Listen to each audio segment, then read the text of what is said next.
Welcome to a live episode of Surviving the Survivor. We bring you the best guests in all of true crime. Don't forget to subscribe and smash that like button. Here's your host, Emmy Award-winning broadcaster, Joel Waldman. What's up, SCS Nation, and welcome to another episode of Surviving the Survivor, the podcast that promises to bring you the very best guests in all of true crime. And you're getting three fierce women for the price of one tonight. Alec Murdaugh, we all know the name. We're all sick of the name by now. He went from prominent South Carolina attorney to convicted killer after murdering his wife Maggie and son Paul and being convicted in a court of law. In his wake, it seems like the entire Low Country was affected, and one murder there, which remains unsolved, is Stephen Smith's. His mother has urged investigators to look at the phone found in his pocket on the night he died. The teenager's death on a lonely South Carolina road was treated as a hit and run for nearly 6 years, but no more. SLED is investigating this as a homicide, and a pathologist now claims a single blow to the forehead killed Stephen Smith, who happened to have had ties to the Murdoch family. Our best guest tonight, as we go, I don't know which order we're going in here, Lori Murray. She has an office in Columbia, South Carolina that bears her name. She's an aggressive litigator and negotiator whose focus is on criminal defense and personal injury matters. A former law clerk and also a former prosecutor. She is a top 100 trial lawyer and voted Elite Attorney 2020 by her peers in both personal injury and criminal law. Amy Zimmercheck is the owner of AJZ Law Firm, focusing on criminal defense, PCRs, and plaintiffs' cases in both state and federal courts.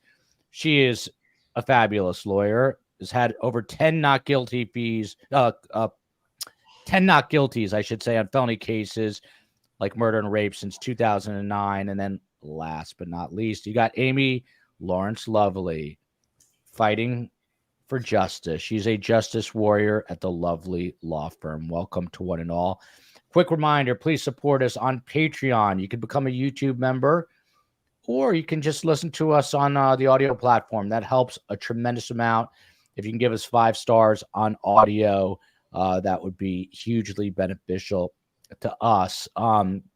We are working on something sort of interesting, sort of fun, sort of entertaining, sort of informative, and it is a South Florida tour, the Adelson family South Florida tour.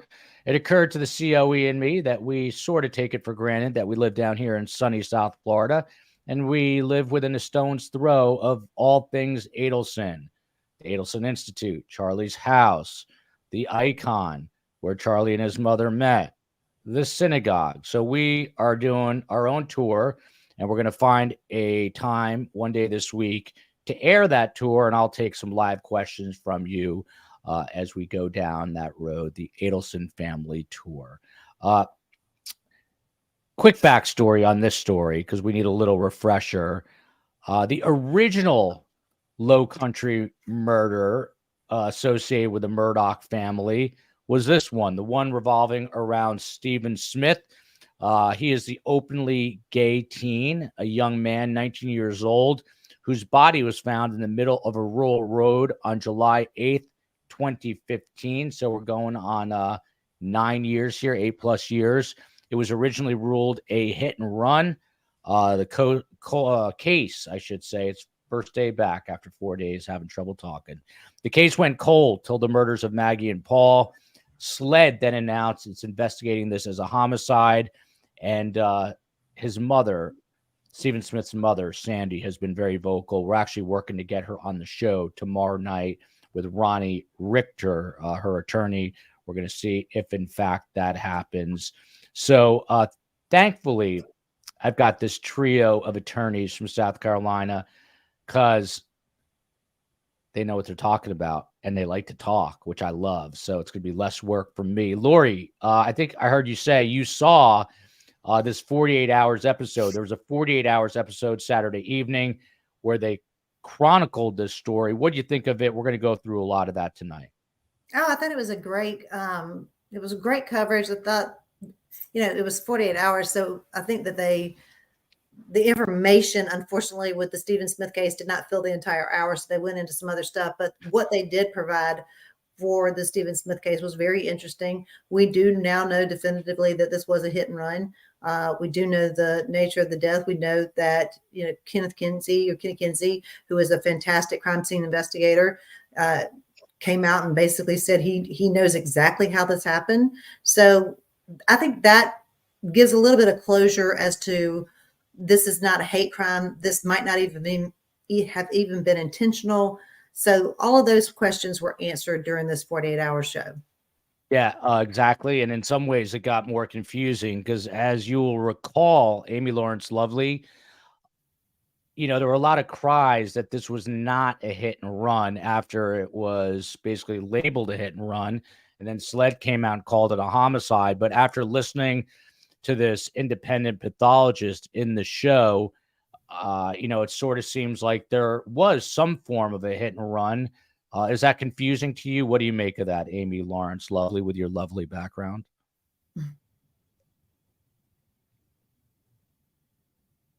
Oh, you're muted, Amy Lawrence Lovely, or... Sorry, there we go. Sorry, y'all. I think it's our hope and prayer is that he wasn't murdered, right? I mean, that was my hope, that this wasn't a hate crime, that this was just a horrible accident and someone made a horrible choice in the moment. And I think hope is not the word, I guess, but it gives me some kind of peace that someone intentionally didn't try to kill Stephen Smith for him just being himself, or a gay kid in the South, or whatever that might be.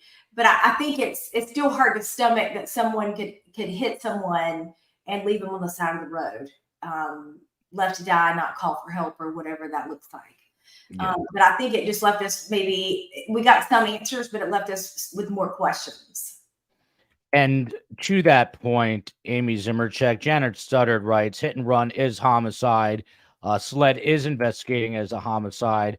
But what do you think of this notion now that it was this, and we'll get into kind of the specifics of it a little bit more, this single blunt force trauma to the front of the head?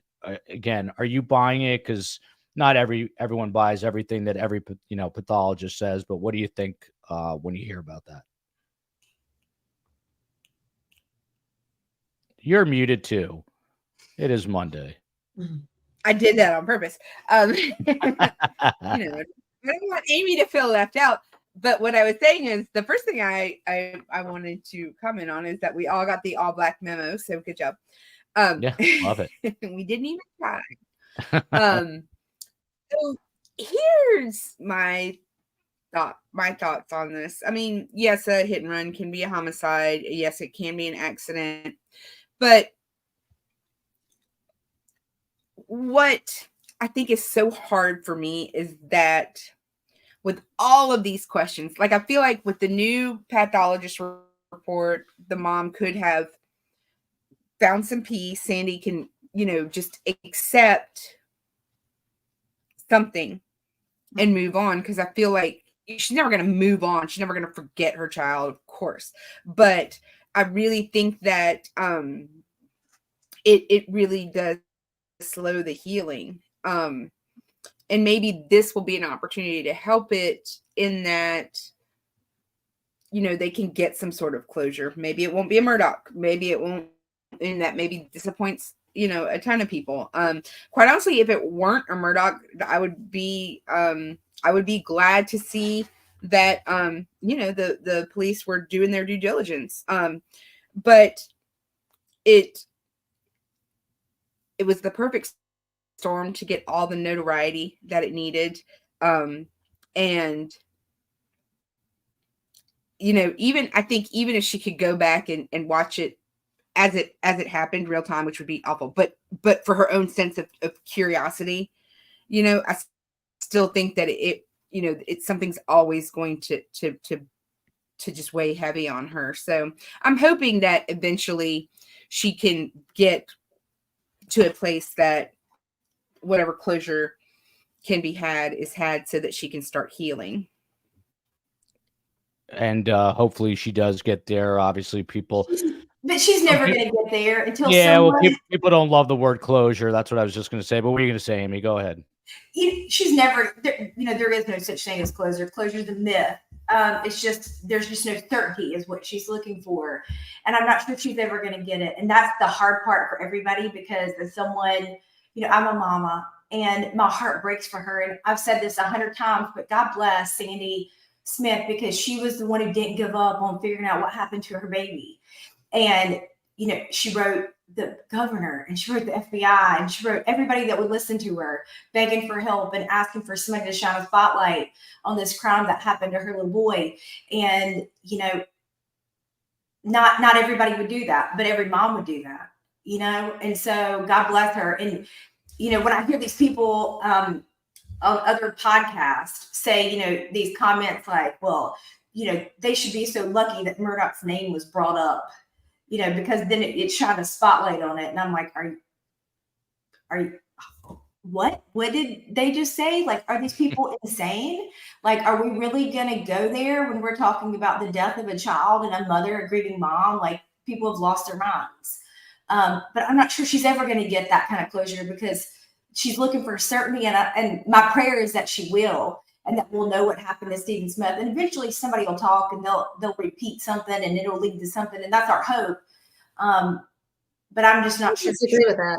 I'm sorry. And I disagree. I think that she's going to get that closure. I think that, there's the story with these two boys that came out with, I think his last name was Miller, the Connelly kid and the Miller kid. Yeah. And I think that this is the avenue that is the correct avenue. So, Ken Kinsey said during this 48-hour show that it was something sticking off of a truck. He said that Stephen Smith was walking down the middle of the road facing traffic, that the car that was coming in his lane of traffic saw something in the road, switched over to the other lane, and that it was the passenger side that hit him, that something sticking off of this passenger side hit him. Well, that perfectly jibes with the story that has been told to the police, but was never investigated. The police never investigated this. The Highway Patrol never investigated this. Highway Patrol tried to give it over to police. Police wouldn't take it, whatever. But nobody investigated this lead until now. So we have two kids that were out drinking. One of them comes home and tells his stepdaddy that his friend hit something. And after he tells his stepdaddy about this, he goes outside and throws up, because the kid had gone that morning and saw all the cars, went back to see what he had hit. So I think this absolutely jibes with what happened that night. We just need one of them to talk. One of them. And one of them did speak to Sandy Smith to promise her, I believe, that he had not hit her son, but it's just not all adding up. And we'll break it down as we go. But there was just a comment up which disappeared on me, but there's this one too. The previous comment basically said that it was probably the side mirror of a truck, which is basically what Lori is alluding to. And then ICU says, after Kinsey on 48 Hours, I feel also it was a side mirror on a big truck. So we'll see how that plays out. Before we go there, let's just remember who this Stephen Smith young man is. There's a photo of him with his mother, Sandy. And you find out, well, we knew this beforehand, but refreshed, I should say, on 48 Hours, that he's a twin. Stephen Smith is a twin. So his sister is out there. And he was born at 27 weeks with his sister, Stephanie, who's also in the 48 Hours piece. And because he was a preemie, Sandy was told early on, after several months, that he's likely not to make it, meaning her son, Stephen. And they asked about that moment. She said that that's when she was finally able to kind of hold him a little bit. And she said, and I quote here, Sandy Smith, "Oh my gosh, it was amazing. It was supposed to be my goodbye, but he started breathing on his own." Amy Lawrence Lovely. I mean, that's a pretty touching story. This is a kid that wasn't supposed to make it. The mom is literally sitting here talking about holding this premature baby, and basically, acknowledges that that's the time that this baby grew up into this 19-year-old man, was really beginning to breathe on his own. But obviously, eventually, that life was cut way too short. But that's pretty emotional, isn't it? you know, it's just a reminder life's not fair, right? A kid who went against all odds to make it by his mom's love gets taken too soon. It's just, life's not fair. And I guess we already knew that, but that just proves it. It's crazy. And then Amy Zimmercheck, it goes on. This part I did not know. The correspondent, a woman named Nikki Batiste, she talks about how proud Sandy must be of her son. He wanted to become a doctor, and he was actually buried in his scrubs. He had everything he needed in his pocket, Sandy Smith said. He had his stethoscope and everything he needed, is the quote. You know, when you hear that, that really like illustrates the humanity of this guy. He couldn't afford to go to medical school right away, so he was trying to get enrolled in nursing school to then jump over to medical school, and he ends up just being buried in scrubs. How does that strike you, Amy? I'll tell you, that's the toughest part, is that one thing that I feel fortunate about with what we do in our world is we help people when they're at their absolute lowest. And I feel like that's why we want everybody, especially wants to help Sandy. I mean, she's such, you know, a loving mother, and they didn't grow up with all the means. And so, you know, I think that it just reminds us that, you know, we're all humans at the end of the day. And excuse me, a little cold weather here in South Carolina is kicking my piney. But, you know, but I mean, every death is tragic. In my opinion, even the ones that, you know, I'll only cry 0 tears, but somebody will miss them. And, you know, and the fact that I think she's doing such an incredible job putting her, you know, putting his story out there, which then keeps her memory alive. And I think that that's, you know, sometimes doing what we do, it's a lot of sadness and a lot of emotion. So, you know, I've spent a lot of time learning how to look for the silver linings. Yeah. Well, that's really important. Especially, you know, you think about that stuff, I think more over the holidays, at least I tend to. Lori, to you from Flyover Girl, Stephen's sister said that there's no way he would have been walking in the road like that. How could he have been accidentally hit?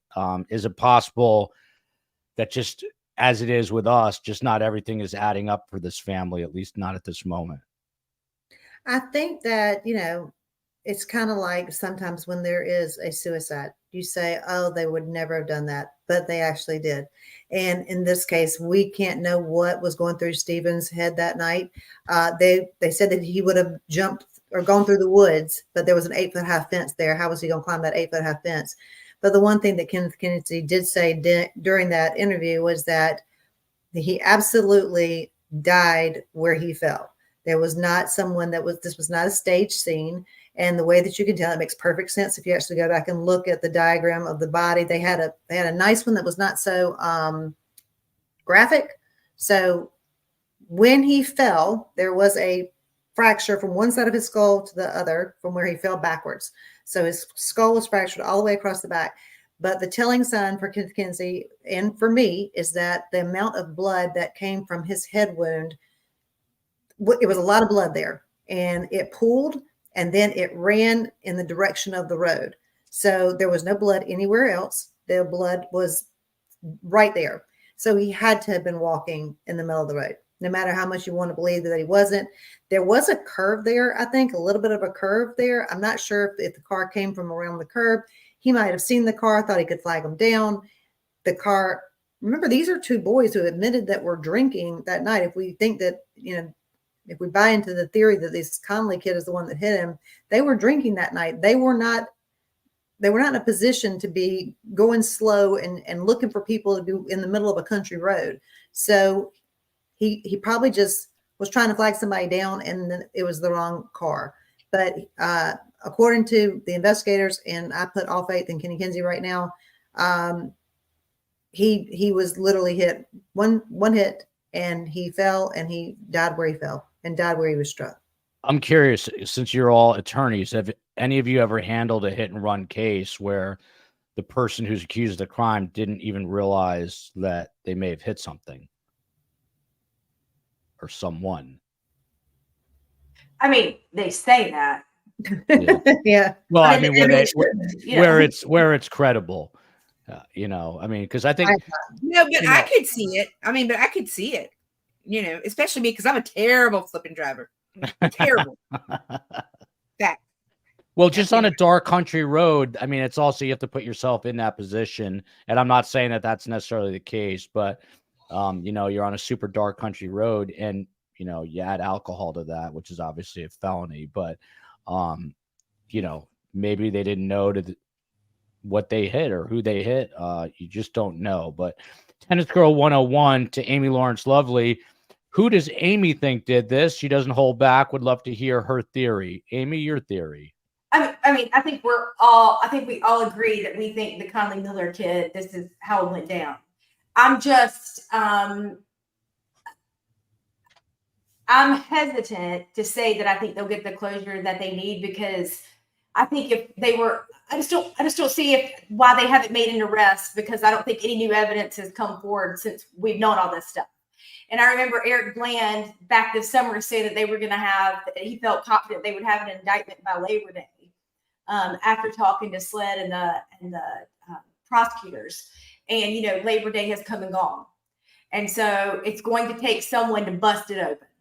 And it's going to take, is it the Miller kid to come forward? And I don't know if they've got to offer him some kind of immunity or whatever it is to get him to talk, but he's got to come forward, because obviously there's no other evidence that ties to the crime. If not, we'd already have an arrest by now. But I think we kind of all can agree that we think this is allegedly what happened for educational purposes only.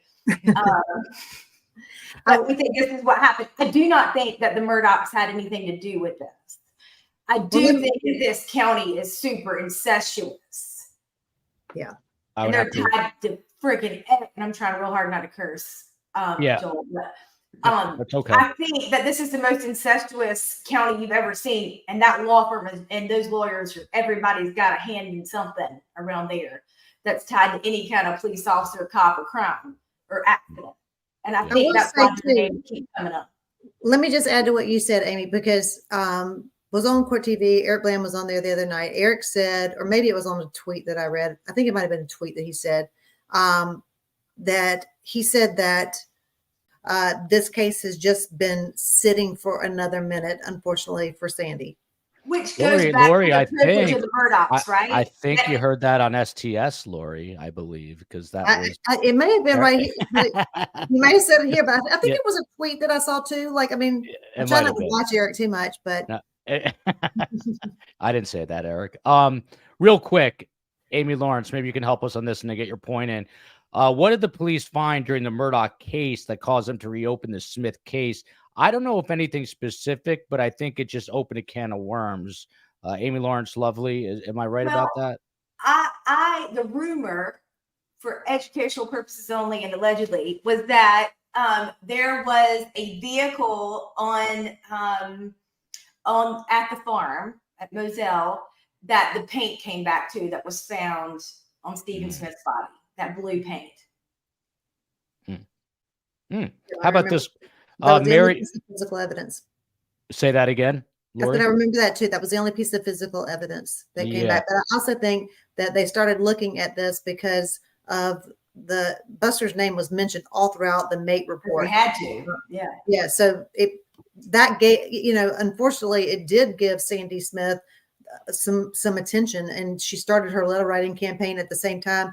This was brought back up. There's Buster, there's all these Murdochs in the news. Maybe now they'll look at Stephen's case because Buster was mentioned all throughout this report and nobody did a damn thing. So I think both of those two things probably combined together to get him some attention, personal attention. And Mary Binney here, question for the panel: do the Murdochs have anything to do with Stephen Smith's murder? I've always believed it to be the case. Lori, at this point, are you convinced otherwise? The only thing that I have seen that is a direct connection between the Murdochs and this murder or this death, I don't want to call it a murder, but between this homicide, is that Randy Murdoch, Alec's brother, was the one who convinced, I'm going to forget his name, Dustin Miller, maybe. Can't remember, the one who called in the tip about the two boys driving. So that's where his name was mentioned. Otherwise, there's been no evidence against any other Murdoch. But And he offered to represent Stephen Smith's family, right? The estate. he was already representing the dad on a workers' comp case at the time.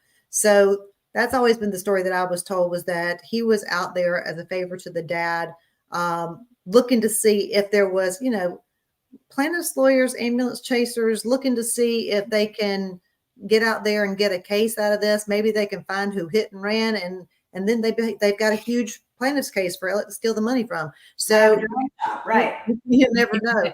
I think that's why he was out there, and I believe that there were some criminal charges against the man who made the tip. So he was trying to get him out of those charges, and lo and behold, he did get out of those charges.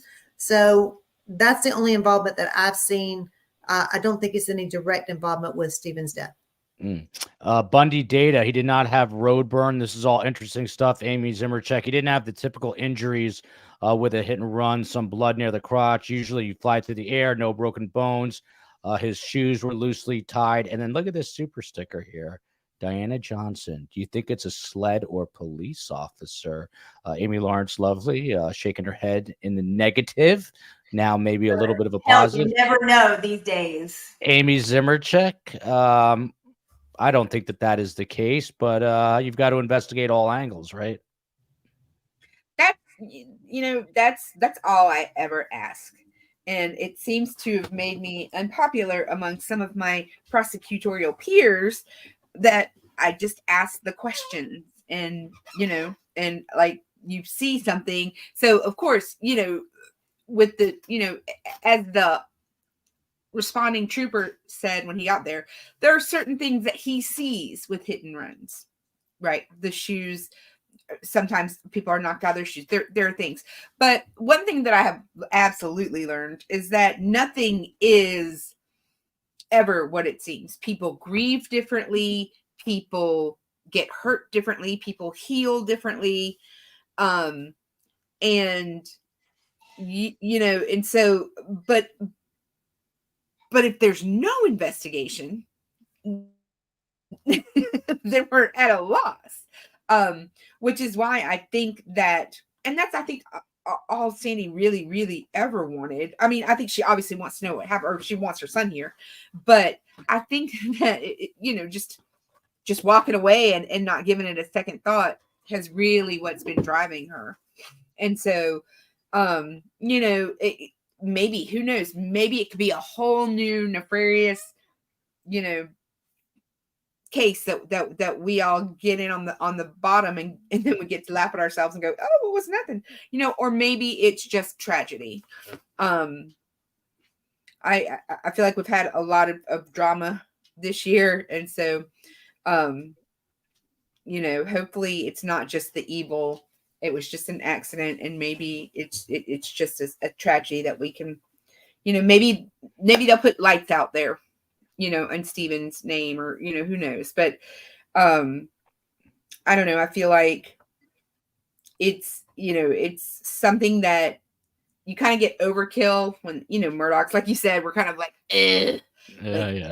But can we address the fact that, because I think people really want to know about these clothes, and the fact that his clothes did not come off. So there was a little bit of road rash on him. And I've seen hit and run cases. I've seen the pictures. They're god awful. The shoes do come off. The clothes are torn. There's a lot of damage to a body and to the clothing on the body when it is a true hit and run. But in this case, Stephen was not hit by a car. He was hit by a window, a mirror. Ken Kinsey said it could even be a ladder. He was hit by an item that came off of the car. So the force would not have been the same. I just had a girl in my office last week crossing the street in 5 Points. Had she been 3 seconds faster, with her run across the street, she would have been dead because she would have hit the front of the car. But instead, she got hit by the side mirror. She fell down. knocked her head, had a concussion, and a couple of black eyes. She was really lucky. This is what this is. This is a hit by a mirror. It's not by a car. That's why you don't see the same kind of damage in the clothes. And my dad always says life is a game of inches, which it is. And there's a case in point. Sunshine Cheryl, this is so sad, and Sandy should have justice for Stephen. I believe what Sandy says over what Randy Murdoch says, who was representing her pro bono at the time, and we'll get into that as well, and wonder what SLED came across when investigating the Murdoch murders. So this single blow to the head, this came about because there's a $130,000 GoFundMe page for basically a new investigation that is all donations from supporters of Sandy Smith. And there's a woman named Dr. Michelle Dupree. She's the former investigator and forensic pathologist. She performed more than 3,000 autopsies. And she's the one who came out and said, hey, this was a single blow to the head. And then she kind of draws it on the show. And Amy Lawrence Lovely, it's a little disturbing, but on sort of a styrofoam head, she shows you that it is a 7.5-inch gash. 7.5 inches. She said there would almost be another gash in the posterior area from hitting the pavement so hard. Basically, in essence, she says that he split his skull. I'm just wondering, Amy, I know you're a mother. What do you think it's like for Sandy Smith, not only to not really know how her son died, but then also to hear, these sorts of details about his death on top of it? I mean, she saw her baby's body. She knows what happened. She knows, like, physically what he looked like and what happened to him. But, she's been living a nightmare since she got a phone call that her kid died. When somebody showed up at her house to tell her. So I'm not sure it gets any worse than that when your kid's not coming back. So I think any kind of detail just gets her to some kind of certainty that she's so desperate for. But I'm not sure it gets any worse than it already is. And Lori, here's an interesting question from Sunshine Cheryl. Why would Buster not say anything prior, but now says he was at Edison with mom and brother who no longer are alive?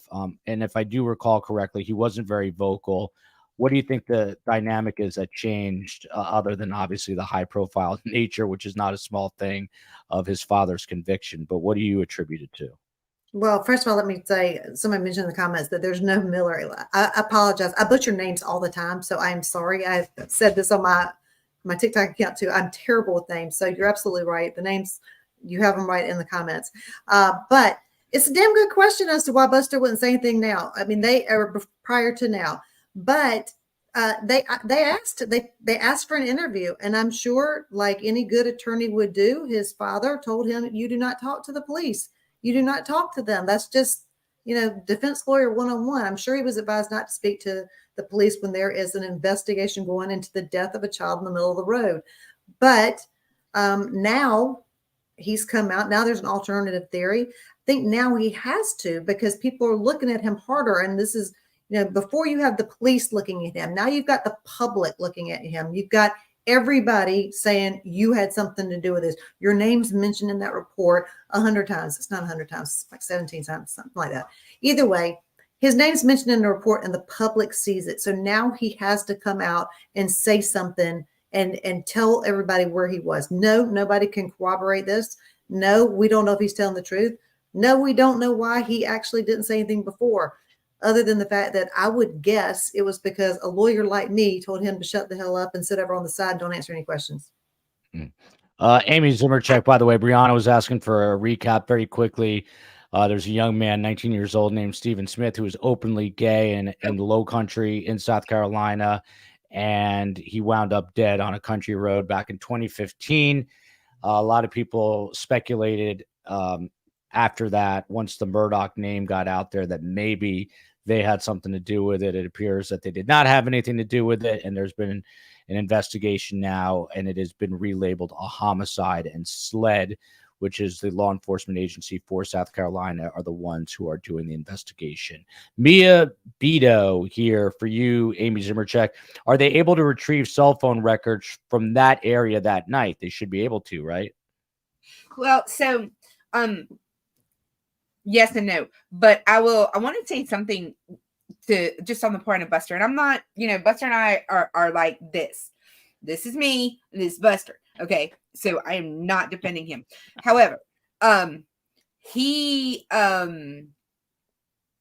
think Lori is probably correct. Like, because come on, now that we all have gotten a little glimpse behind the behind the curtain, is it really surprising that the Murdoch boy's name would come up when there's a potential drunk hit and run in the middle of the road? Of course not. But I think absolutely he didn't say anything then because he was probably told not to. But then when it all comes back to light, now all of a sudden his only alibis are murdered. I think that had a lot to do with why he has kept his trap shut about that. Maybe he should. Anyway, so I'm sorry, I digressed. Your question about phone records, phone records from that location. Thank you. Actually, I am up on this. The beauty of getting ready for trial and having a cold and taking what I feel like a lot of meth at this point. I don't know how, when I took those last 2 allergy pills, I was like, it might have been like 9 and 10 for the day. I should probably lay it off. But so interestingly, what was really, really so unique about the murder trial, and I think hard to argue with, were the phone records and the geofencing and this, the new CSI stuff that I look for, everybody looks for. I mean, I think about it every time I phone and I have to look up something on there. The problem is that after 1 year, they purge. And it varies from company to company. Some will go 12 months, 12 to 18, but they purge. And so now they could get information from the physical phone itself, which I don't know, in my opinion, is good, but I just don't think that there's any way at this point to go back and geofence phone records. But I mean, it truly is amazing when you think about the DNA, like what a big impact that had on our criminal, world. And now phones are having just that same kind of impact. Can I Jill, just comment? Yeah, go ahead. So I don't know if you want to read it, but Jill says she doesn't buy it. The original investigator said it was not a hit and run. I think he was murdered, and there were too many twists and turns and cover up. Sandy wants the truth and an arrest. Well, let me just say that's partly true. The investigators who were on the scene said that it was not a hit and run, but the medical examiner said it was a hit and run. So we all tend to go with the people who are on the scene who say there's no evidence that this was a hit and run because there's no debris from a vehicle, the clothes aren't torn, all the things that we talked about a while ago. But the person who examined the body said this was a hit and run. So yes and no. And I do believe that, again, was it the injury from the mirror across the front or the fracture across the back that killed him? Either one of those could have killed him. Those are skull fractures. Those are major skull fractures. So either one of them could have killed him. And again, please remember that you are looking at being hit by a mirror and not a vehicle. The impact is significantly less by being hit by one object instead of the impact of an entire vehicle. So I still think this is very possible that it was a hit and run. That the highway patrol might not have seen debris because there was none. It just would have bent that mirror in if he was hit by a mirror. So I think it still makes sense. We have to not buy into all the conspiracy theories that we were told for so long. And we were told for a long time this was hate crime. This was Buster. This was, X, Y, and Z, all because of the clothes and everything else. But we have to look at the new evidence, which corroborates the original autopsy.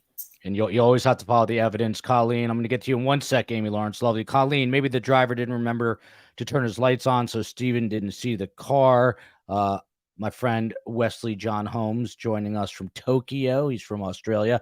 Real quick, so the pathologist, any signs of beating? No. Any injuries below his head other than the road rash? None whatsoever. We don't believe that he was placed there, she says. And Dr. Kenny Kinsey, who testified at the Murdoch trial, says he agrees.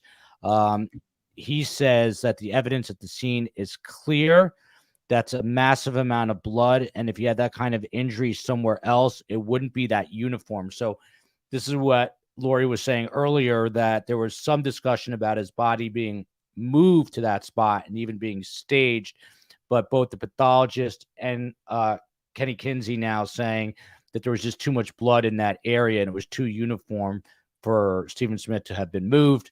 Amy Lawrence, lovely. Whatever your thought was, please pick it up. Yeah, I was just going to say that SLED would benefit from a biomechanical engineer. And what they do is I had a product solubility case against Hyundai. And we had, because a seat back broke, right? And so what it did, it slung the passenger. She stopped at a stoplight. She gets it from behind. And it slung her up into the roof of the car. And then when she hit the car in front of her, it slung her forward. And so you see all these like claw marks, and she comes down, and it's a horrible, horrible accident. Almost killed her. She was in a coma for months. And so we hired a biomechanical engineer to come in and show us how mechanically the body would have moved and how the impact of whatever we think it was, you know, whether it be with Stephen Smith or in that accident. And they can really tell you all the science behind what happened to him. And I think that would have been super beneficial. And SLED, I'm willing to pay for it. If you need some help, I've got a guy, call me. Ned Smith, who's usually got a great sense of humor, with a serious question here. What makes people think the Murdochs were involved, unless he's being sarcastic and thinks that they are? I don't know, because it's hard to read sarcasm. And then Ronnie answers this, but to someone else, and says, Colleen, I think it was rumors and pressure. Randy Murdoch was there offering to help Sandy. That also kind of tipped her off once Alec was arrested. Johnny Supertramp weighing in here. I think it was a hit and run, unfortunately. Just to wrap up what Dr. Kinsey was saying, he said that it was very atypical of what he thinks now is a hit and run, because there was literally no vehicle debris at the scene. He says it was a conclusion that no one is expecting. Obviously, the investigation continues, but now Randy Murdoch gets involved. So a Murdoch is involved here. Sandy Smith recalling how she was on the phone with Stephen's father, whose name is Joel. And that's when Joel asked Randy to go out to the scene. This is now going back to 2015, basically right around the time, basically the evening or the day after this all happened back in 2015. So Randy Murdoch, who is Alec Murdaugh's older brother, had been representing Joel Smith, the father, on a workers' comp case. So Randy Murdoch offers to help, and he goes out there pro bono. And a lot of people were sort of doing a double take when they find out he was doing a pro bono. Amy Zimmercheck, would a Murdoch, go out there and do something for free? Or at the time, did it sound to you like he was going out there to maybe help cover something up? And then the plot thickens. You're muted again. We got to hear your voice. It is an audio show. I got all kinds of classes I need to take. If I were doing it, yes, because I never say no, which is my problem. But no, that it just doesn't. Philanthropic, gifts are usually done in a different way by that family, and so there are aspects of it that don't make sense. I think there are aspects of it that are never going to make sense because not everybody's telling the truth. God, it's just so frustrating. I know it is. Yeah. Well, later that day, this is where it gets kind of weird, Lori. Maybe you can help us unravel this. Sandy Smith herself, Stephen Smith's mother, says, she thought it was a nice gesture that he was going to do this pro bono. She says later that morning or that day, she drives past the scene and she says she sees Alec Murdaugh and Randy standing on the opposite side of the road. And she's asked about that. She goes, the reporter says Murdoch, and she says the Murdochs. And then says Randy Murdoch called Sandy Smith. This is so kind of crazy, and asked if it was her that passed by. And she obviously said yes. And he says, I wish you would have stopped so I could have met with you. What's going on here? This is weird because Sandy Smith herself is saying that she saw Alec and Randy that day. Randy is denying this. So this is where you start to get suspicious. Maybe you don't need to be, but all of a sudden the information is making at least me suspicious. What about you? Well, the only I saw where she said that in the interview, and the only information, the only time that Alec Murdaugh's name is mentioned with regard to this investigation is from Sandy. Nobody else has placed him there. Randy all day long, but not Alec. So I don't know if that's completely accurate. You know, that was a very difficult time for her. I don't know if she saw somebody who looked like him. But nobody else has placed Alec at the scene. Randy all day long. He was there for sure. And by the way, just in the middle of this show, just to let you know, I've been in touch, very close touch with the Mourn family. Remember Rachel Mourn? She's the mother of 5. She was brutally murdered on a hiking trail in Maryland. I'm calling her brother after the show, and her mother, Patty Mourn, is supposed to join us on Thursday. Things are very fluid with that. That's another unsolved case. That is 1000% a murder. The suspect is on the loose. Marshals are obviously looking for that person. There's very little information, but we're going to follow that case. I'm hoping to have Patty Mourn, Rachel Mourn's mom, on the show Thursday, and would appreciate everyone supporting her because she needs all the help that she can get, not only, you know, from a emotional standpoint, but also to help figure out who killed her daughter in that horrific kind of way. A lot of horror in the world here. So Amy Lawrence Lovely, you're never one to hold back. So Randy Murdoch says that he was at the scene, but he was there with a private investigator. Sadly, Stephen Smith's own father, Joel, passes away 3 months later. But there's this shenanigans about, you know, these allegations that Alec was there, Alec wasn't there. But then you hear Sandy Smith herself saying that she saw Alec there. You've got to take her at her word. What do you make of this? I don't make anything of it, really. I mean, this is what we do know. That law firm and the Murdochs had their hand in damn everything. And everybody's tied to them in some way. I mean, as an attorney, and I do plaintiff's work all over the state of South Carolina, you know, you don't bring a case, a civil case in that county without co-counseling with that law firm. You just don't, because you will be shut down very quickly and you will not get a good result. They have represented everybody in that county. They have represented all the law enforcement. They have been the law enforcement. I mean, you name it. It's the most incestuous place ever. I mean, the Smith family had ties to the Murdochs through the father. They had ties to law enforcement through Chief Alexander. There's all these different things that play. It's all one big web of just kind of like craziness. And we heard through the testimony and evidence during the trial and during this whole thing that, you know, we had Alex Murdaugh would call police officers and get them to change their accident reports to make their client not at fault. So, you know, when you talk about ambulance chasers, Alex Murdaugh was the king of them, and he could make anything happen. And I don't need to feel like I need to say allegedly before I said that. I think it's pretty much a fact at this point. So it doesn't bother me. It doesn't raise any red flags. It would raise a red flag if he wasn't there, if they all weren't right in the middle of all of it, because I know what they're thinking. Just like we were talking about earlier, that Lori said, you know, he's thinking, how can I make this a bigger case? Can I tie it back to a drunk driver, which ties it back to a dram shop case against a bar? Now I've opened it up to $1 million insurance policy. You know, these are the things that they're doing constantly, every day, nonstop. Police officers are calling them when there's accidents and letting them know there's been an accident. And they're out there signing the case before the ambulance can even take them off, that kind of stuff. So it doesn't bother me that they're all sitting out there. Like I said, it would bother me maybe if they weren't out there.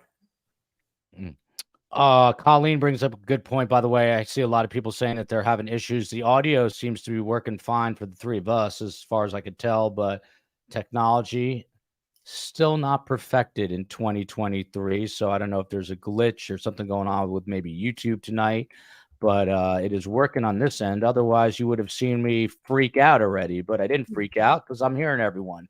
But Colleen says, and this is a good point, the original rumor was Buster Murdoch held a baseball bat out of the window or just ran up to him even and hit Stephen with it. That seems to fit what the investigators found, blunt force trauma.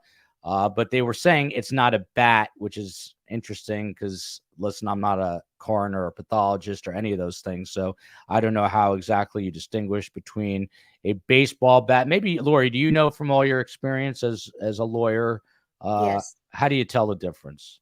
A bat would have a pattern wound to it, and this was a linear fracture. So there was no pattern from the bat there.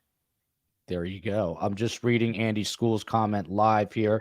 She joins us from Detroit. Injuries don't match a motor pedestrian accident. You used to see that all too often. Almost 100% of the time, I saw some evidence from the vehicle on clothing or imprinted on patient's body. This was no motor pedestrian accident. Andy School, former law enforcement, I believe, friend of the show. She's on here often. So everyone's got an opinion. Pat Virgin became a YouTube member. Love that. So it gets even more interesting. Now, this is prior to this latest finding, but even the retired South Carolina Highway Patrol lieutenant who was working on this, a guy named Thomas Moore, said he had no reason to believe it was a hit and run, and going to the same issues that we were talking about before, saying that there was no typical debris. And again, Stephen Smith's shoes were loose and they didn't come flying off. This lieutenant also said that the body looked posed. Lori, I mean, this goes contrary again to everything the new findings are finding. Why? This is so confusing and kind of crazy at this point. Well, I think that had he not been so vocal about his opinions at the beginning, we might not have had this big gap and we might have had a quicker closure to this case. But, MATE can do a lot of things. MATE can tell you how fast a car was going. They can tell you how, what the angle was when they were hit. They can tell you at what point you started to brake. They can tell you a lot of things. But a crime scene investigator like Kenny Kinsey can tell you that based on this body, he died where he fell based on the blood. And MATE, don't forget, comes in later. They're not there immediately. They come in later. So no, there was not any debris in this case. No, that what they were normally used to seeing was not there. So they immediately started saying, this is not a hit and run. And that made all of us think this is not a hit and run. But now you've got two forensic pathologists who've done autopsies on the body and a crime scene investigator. You've got those three people who are trained in those things versus one highway patrol supervisor on the MATE team who said, no, it wasn't a hit and run. So I think you have to go with the way of the evidence. I think I trust the medical examiners and I trust Kenny Kinsey, who has done this for a very long time. Tracy Turner, they drive, talking about South Carolina here, the Palmetto State, they drive big jacked up trucks there. You're wrong. Makes perfect sense to me. Then this next comment, and we're about to get into the meat and potatoes of the phone here. Kamala Norris, but SLED reopened Stephen's case after opening Paul's phone. Amy Zimmercheck, who has taken time out for preparing for a trial, so we appreciate that.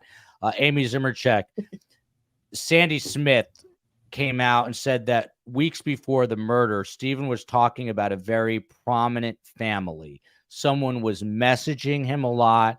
She said, he told me that he was going deep sea fishing. This is a direct quote. He said, in Key West. And I said, well, who are you going with?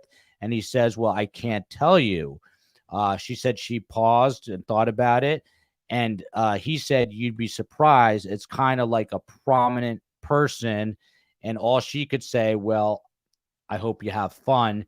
Again, this builds all the intrigue, because then you've got to think, hey, wait a minute, was he about to go deep sea fishing with the Murdoch family? Because they're the big prominent family, and it puts us in a complete circle. Once again, Amy, you are still muted, but what do you say here? This is all just super confusing. I see one troll saying, so basically you're talking about something you have no idea what you're talking about. And that is kind of true to an extent because we don't know what's going on here, trying to figure out the investigation. But Amy Zimmercheck, what do you make of all this? Hopefully I'm not is it No, saying I'm still muted? You're Okay, good. You're good. Okay, good. I'm trying to get better at that. So to go back to your earlier question about like how could phones play into this. So there are a couple of different ways to get phone records. You can write the company and they, you request different information, they'll send it to you, or you can just, take a phone, plug it up, and get the information. It would be and oftentimes deleted information shows up in those reports because it just moves to a cache. It's never really deleted. And that's about the extent of my phone knowledge. However, I love finding things in phones. I think these two ladies have enjoyed some of my phone adventures in this case. But we have not enjoyed some other ones. Yeah, and not enjoyed. But there's just so much. That's the one piece of information that I would love to get my hands on. I think it can provide you so much context about not just what he was doing that night, where his mindset was, what were his goals, what was he thinking. I mean, there's so much potential information, even if it's deleted. So if it were a prominent family member that was going to the Keys, which I think we knew a prominent family member that had a trip scheduled for the Keys, because they have houses down there. But it's, again, whoever said that, we're just talking about things we don't know, that is true. But I think innate in all of us is trying to solve that answer so that we can, help people move forward. Jamie says, go ahead, Amy. I'm sorry. Okay. So to go back to what Jamie's saying about how you just get hit in the head with a car mirror. Yes. So you guys, I want to remind you, we are in the South, like South Carolina, like everybody wears Carhartt. Even I wear Carhartt. I drive a big ass truck. an SUV, but it's jacked. And the majority of these guys are driving these big ass trucks, and they're all towing stuff, right? They're all, especially in that county, in Hampton and Cobbin County, this is a big hunting. If we don't know anything, everybody's got a gun, everybody's got a truck, right? Have we not established anything else, right? So when you're towing stuff, you have a tow mirror. And a tow mirror, is just an extended mirror on your truck. My daddy's got a tow mirror on his side mirrors on his truck. They're just extended out a little bit further. They're about this much further, so you can see the span of where you're backing up and pulling. And so this is what we're talking about when we're talking about just a mirror. This is not like the one that's close up to your car. We're talking about one that's another, like probably 5 to 6 inches off the car from where it was initially. That's why we're talking about, he said it could even be a ladder. Chances are it was just a mirror, and it was a tow mirror. And also remind me to tell you about how I hit the mailbox with just my rear view mirror or my side view mirror. Word. And look at this, Surviving the Survivor. No audio issues on our end. Could be YouTube issue. Blame it on YouTube. When in doubt, blame it on YouTube. Please try refreshing for those experienced glitches. Thank you. Appreciate that. Love this from Ned Smith. Got 3 Southern Bells and a Yankee transplant all on one screen. Yes. Someone said, Lori, and I'm paraphrasing here, that truck mirrors are purposely made to retract. So it sounds even more suspicious. You're the attorney, Lori. What would you say to that comment? I would say, first of all, that's a newer thing. The mirrors folding in like that. That's a newer thing on newer models of vehicles. Mine is a 2016 and it has that, but it's also a Lexus. It's not, these are trucks. These are probably 2 young boys who are not driving a brand new truck. They are country boys. They are not well-to-do families. They are not driving the luxury trucks. I doubt very seriously that they would have had the retractable mirrors. And I also think, to Amy's point, that these tow mirrors do stick out further. They ain't retracting. They are going to be stuck out there. They're going to be, where you can see everything. Yes, there is a limit to how far they can stick out, but it's far enough to hit somebody. By the And way, remember again, before sorry, I didn't mean to interrupt you. Remember again, too, that according to Kenny Kinsey, this car is heading in its lane of travel and sees Stephen Smith or sees something in the roadway and tries to swerve to avoid it and hits it with the passenger side. It's not the driver's side mirror that hits it. It's the passenger mirror that hits him. So, you know, he was the vehicle was in the wrong lane of travel, and the passenger mirror was what allegedly hit him. Sorry.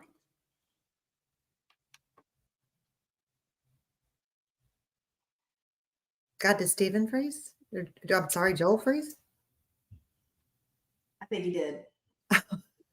Should we just carry on without him? Anybody Joel, have any can you hear us? questions? We're definitely blaming YouTube. For I the know. record. Definitely YouTube.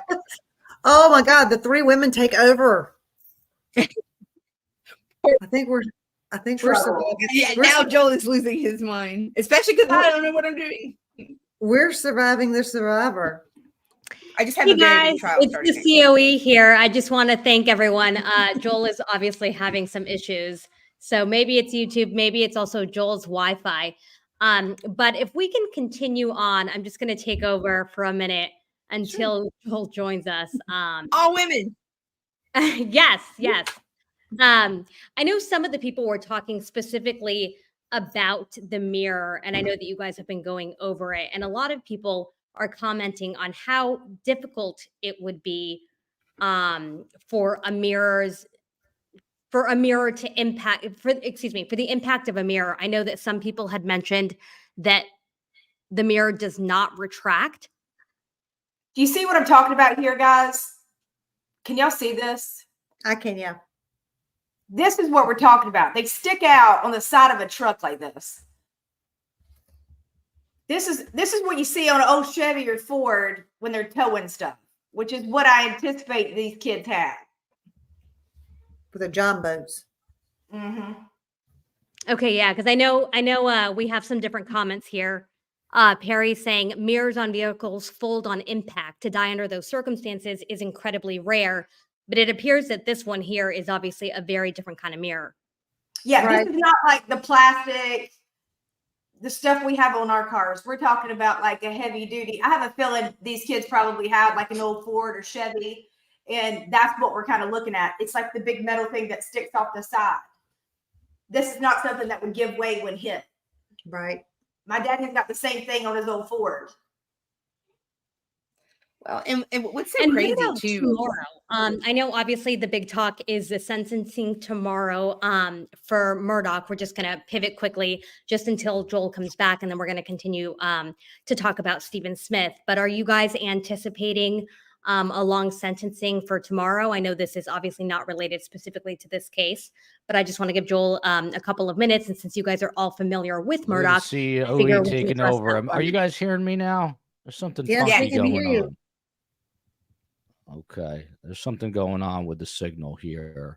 Let's put a bow on this in just a minute. But if you're hearing me here, then while Hey, Joel, I was let us talk gone, about the sentencing real quick for tomorrow. yeah, Hey, we got this. yeah, Just go hold for on. it. Yeah. You just let us You go. guys do your thing. You do your thing. You don't need a host. Go on. You know, Amy and Lori and I were talking about this before we went live, and we anticipate this to be a very long sentencing. Snooze fest. I'm sorry. Sentencing snooze fest. Same thing. It's going to be a total snooze fest, right? And everybody, you know, we're going to see the dog and pony show, and we're going to get at the same conclusion. Everybody's going to get up, they're going to say their piece, and he's going to get his 27 years.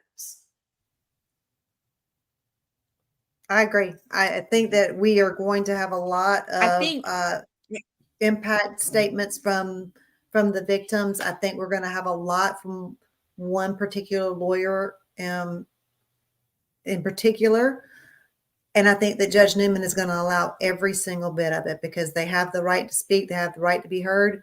And we're going to hear a lot of it. I can't believe it's only Monday and I'm already dealing with this after a long weekend. It's going to be a long week. Real quick, just to put a bow on all the Stephen Smith stuff. So there was another person who is part of SLED, or actually this is South Carolina Highway Patrol, a person named Corporal Michael Duncan. He too came out and said there's no body trauma.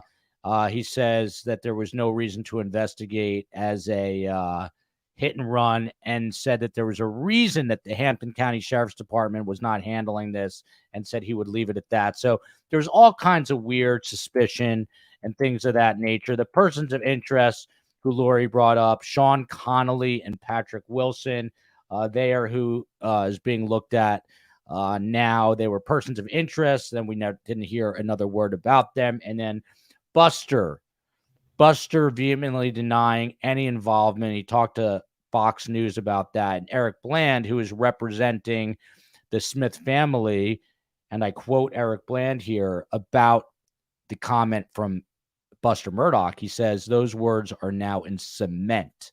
I take him at his word that he had nothing at all to do with Stephen's death. So we will see if that holds up as being factual. I wanted to get to Becky Hill. She is the controversial clerk of court in Colleton County, where this all went down. Obviously, right after the trial, there was this big hubbub, and you saw Dick Harpootlian and Jim Griffin outside the appellate court basically saying that there was jury misconduct, which, by the way, we saw right after the Adelson conviction of Charlie Adelson. Amy Lawrence Lovely, since I think you're going to give an earful on this one, what was your take when you saw that? Because now the state is basically fighting back and saying you guys are all wrong about the defense. The problem is they didn't go in there with conviction. They didn't go in there with, this is what was told, blah, blah, blah. It was a lot of like, allegedly. It was just really weird. That whole thing was like, I'm too cool for school, and I want, my day in the sun hasn't been long enough. It just all felt really weird. I think that press conference just felt really awkward for me. But I do believe where there's smoke, there's fire. And by reading her book, I don't feel good about it. I don't feel good about her actions at all. And if there is even a smidge of truth to what they are saying, then he needs a new trial. Because if it can happen to him, it can happen to any of us. And this is what we're fighting so hard to protect, is the system. Well put there. Lori Murray, got to ask you about that. But just to add to it, the state gave this really lengthy response saying that Murdoch advances, quote unquote, a sweeping conspiratorial theory about wholly irrelevant Facebook posts with scant evidence to support it. While jury tampering allegations are serious and may require an evidentiary hearing, the law does not permit highly motivated convicts to put their own jury on trial. Alan Wilson and Creighton Waters, who are, I guess this was the state, so it would be them because some of this is at a federal level.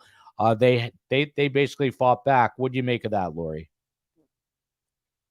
Well, first of all, I don't believe that SLED should be investigating whether or not there was juror misconduct. That is the fox in the hen house. The FBI should be investigating this, or some other law enforcement agency, not SLED. But when you have allegations of juror misconduct, like in this one, there are at least two that we know of that have signed affidavits, and others that have talked to the defense attorneys that have said that there was misconduct. And those two people have nothing to gain. Those four people have nothing to gain. The people who are, and I'm not trying to call anybody out. I don't know who's not telling the truth. I don't know if they saw different things or somebody talked to somebody and didn't do it in front of the other person. I don't know. But I know that the jury would want their verdict to stay. I know they want their place in history. They want to be the ones to convict. So that to me says you have to really look into the allegations of the jurors that say there was misconduct. There were also jurors that say, no, I didn't hear anything improper, but I did see her talking to somebody else. So there are allegations that are out there that are very troublesome. And you cannot even look into this without mentioning, at least for a little bit, even though we don't know whether it was related, but you have to mention the fact that Becky Hill's son was arrested and he was the technology director. So, and the very same night that he was arrested, they seized Becky Hill's phone. We don't know what's coming up. I think any iota of impropriety, any iota of evidence of impropriety, you err on the side of caution, because this is a justice system and we are out for justice. That's what we're all supposed to be about. So we might not want to give him a new trial. We might find it hard as hell to find a place to give him a new trial. But if there is any allegation of impropriety whatsoever, in my opinion, the man gets a new trial. And by the way, just so everyone knows, Lori Murray is talking about Becky Hill. She's this now controversial clerk of court who, again, the defense alleged was witness tampering. Well, her son, Jeff Hill, he was arrested, I think it was last week, by SLED, by the South Carolina Law Enforcement Division. He was arrested by agents on charges related to listening to other people's telephone calls. This is all according to court records. That it was an intentional interception, use or disclosure of any wire, oral, or electronic communication. He was released Wednesday on a $20,000 personal recognizance bond, according to court records. But Lori is correct. They also seized Becky Hill's phone. Amy, when I heard this, I thought it was just totally unrelated. Is this related? What's really going on here, Amy Z? Oh, I absolutely think it's absolutely related. Honestly, I think it's the first step in the mindset. I think Lori's absolutely right in that it's always better to be safe than sorry. Look, a new trial isn't going to change the dog kennels. It's not going to change his lies. It's not going to, the videos. It's not going to, a new trial isn't going to change any of those things. I love it. I love a second trial. You get to fix all the messes and the problems that you had and learn from your mistakes.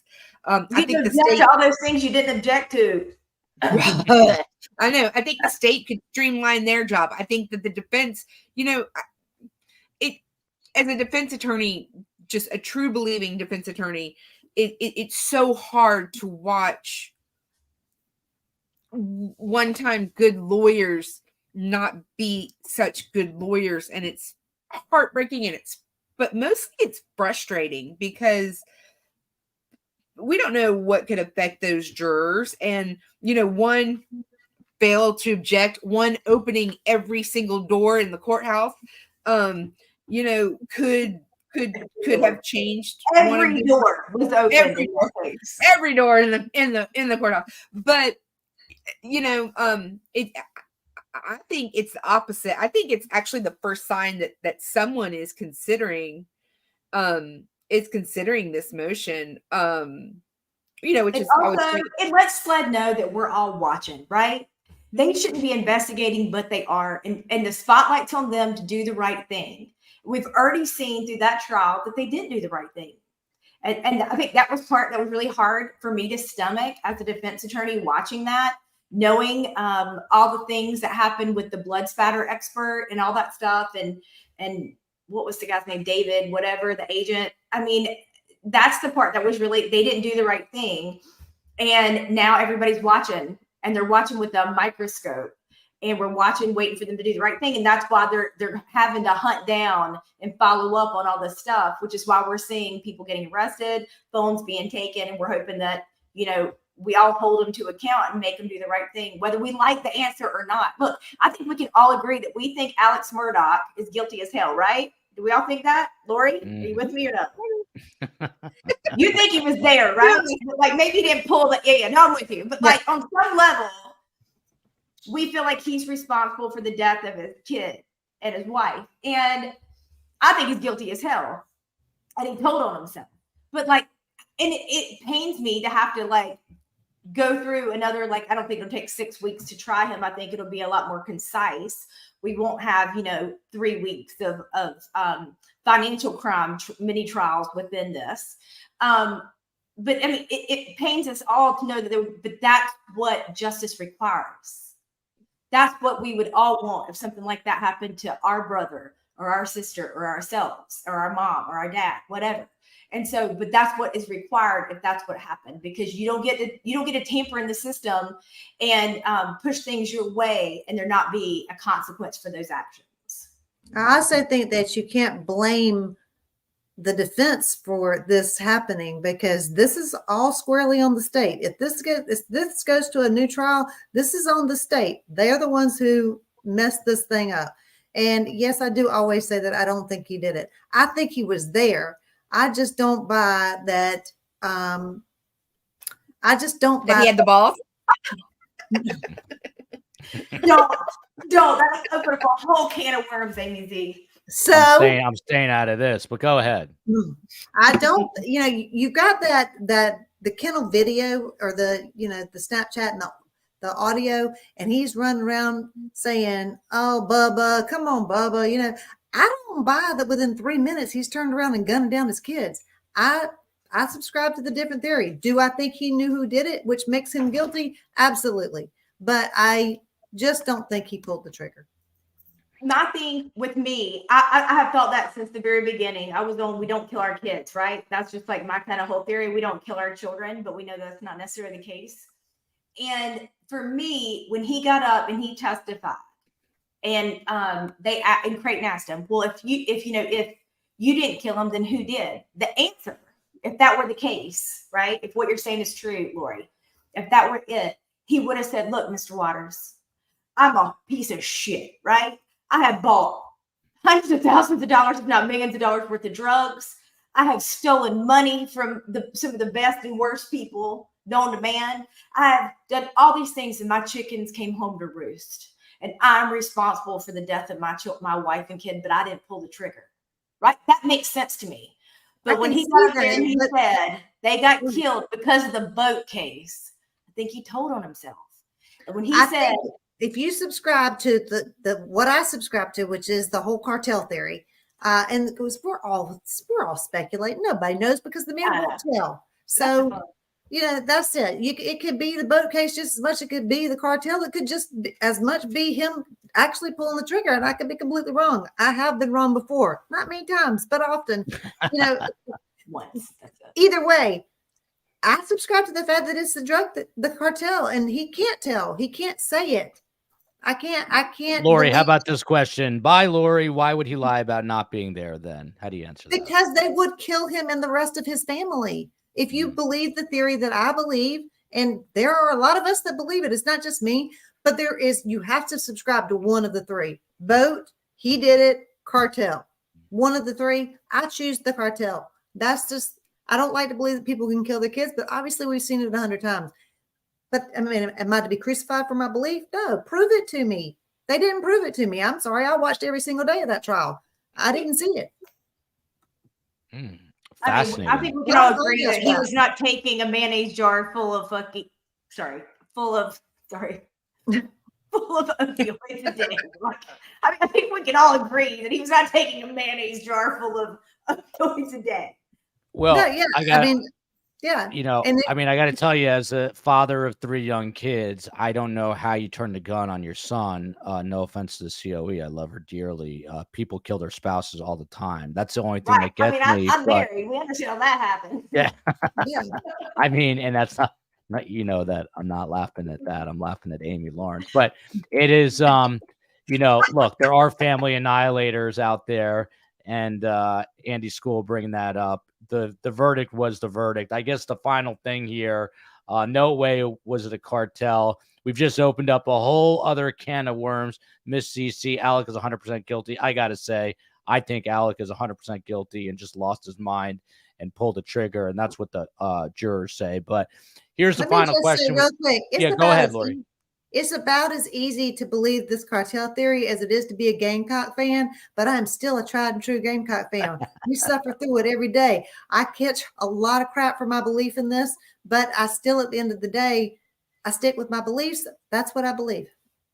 Dwayne Harris says, I'm sorry, but I'm not buying your story. Sorry. And he called you madam. Madam. It really doesn't offend me that people don't agree with me. We all have the right to have our own opinion, and I understand why you believe the way you do. I understand why everybody believes the way that they do.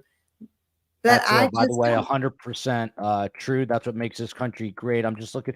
Her name is Aysegal Aksu. She's from Turkey.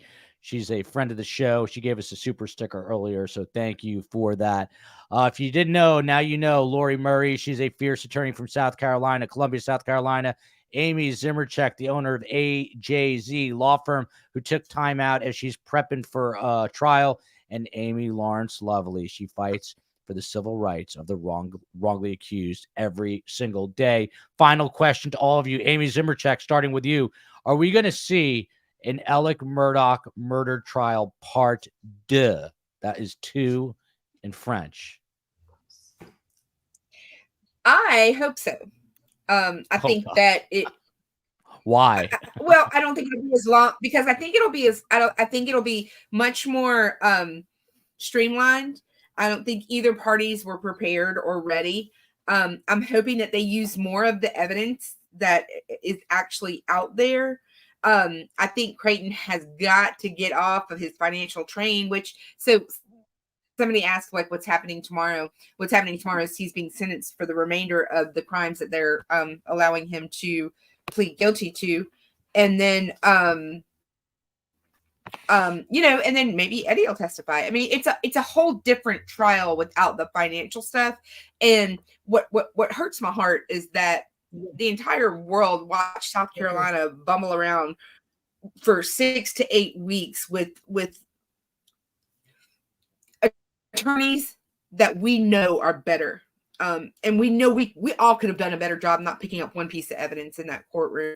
And on both sides. And so I think that what I'm hoping is that round 2, the truth comes out as much as it's going to, meaning that there will be a conviction, either hand of one, hand of all, or whatnot. And that we get to move away from this old financial stuff and really try to get to the meat and potatoes of what happened, because it is, even if he participated, watched it, caused it, etc., it's still incredibly intriguing. And I think that the world deserves to see better than what South Carolina has to offer. So,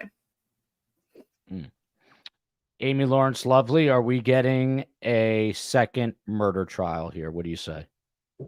I think we're closer to getting a second trial than we were a week ago. Wow. If we did, how soon would it be? When would it happen if it happened?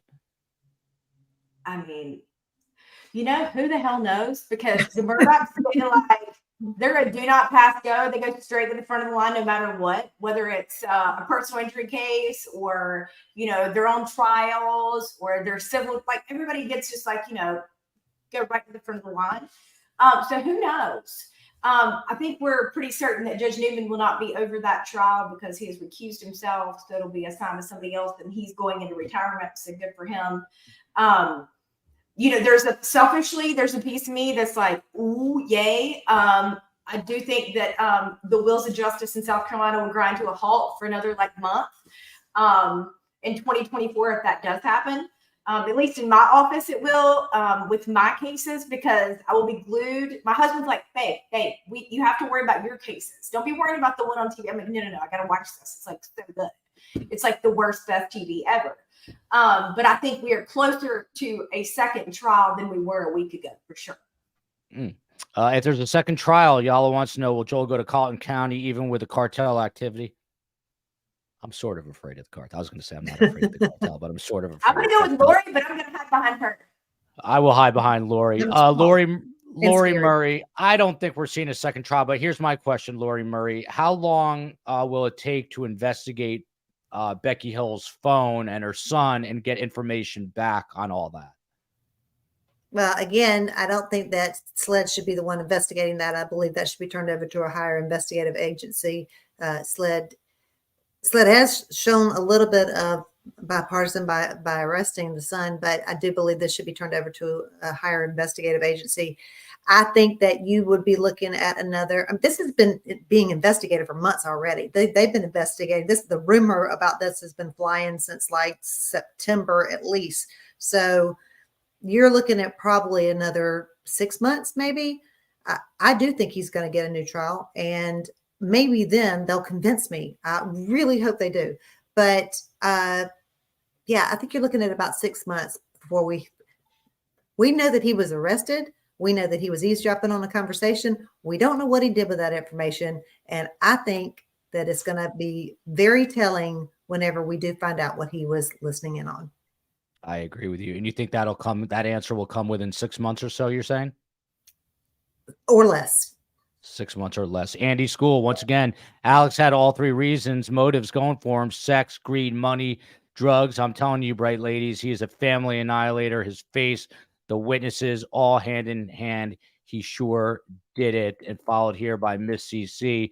I don't believe Becky did anything wrong. I think it was made up and reaching by Griff and Poot. Time will tell. Thank God Monday is just about over. Let Joel come back, please. I will try to host my show, although it's a lot more fun when the COE and the fierce women of South Carolina do it instead of me. Until tomorrow, love you, America. Love you, the Palmetto State, otherwise known as South Carolina. We may or may not be covering the Alec Murdaugh sentencing tomorrow to hear Eric Bland and others eviscerate Alec Murdaugh. So follow me at Podcast STS on Twitter, and you'll find out if we're going to do that. And remember, Wednesday, we're aiming to bring you the Adelson family tour. That's my Gilligan's Island impression. It was a 3-hour tour, This is going to be more like a 30-minute tour, but we're going to bring it to you. Thank you, everyone, for joining us. Thank God Monday's over. I'm looking for the close to the show. Love you, South Carolina. Don't love you, Alec Murdaugh. Till next time.